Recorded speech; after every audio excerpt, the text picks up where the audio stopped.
Belki çok incitmişim sevdiğim insanları, belki çok aldatmışım can diyen cananları. Sonda görmezden gelip ettiğim nöksanları. Var ümidim affedersen sen beni.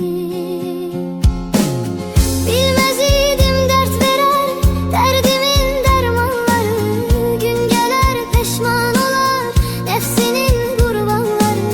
Dünya tehtinden salar şahları sultanları. İtibarsiz dünyaya itibar etme günahtır. İntihar etme günahtır.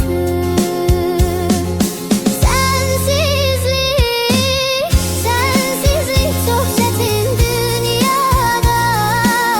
Gam yazılmış kismetim, kalmayıptı taqetim. Sevmeydi niyetim, şahit olmaz kalbime Allah'ımdan başka bir kez. Ses salar sessizce bir ses.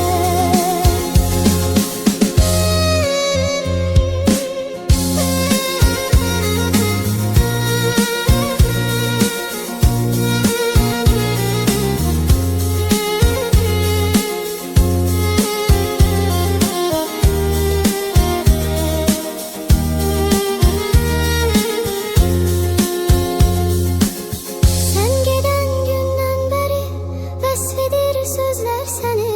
Ruhum ardın can geler, kölge tek izler seni. Aşıkın tenha kalar, her gece gözler seni. Hasretinden mahvedersen sen beni.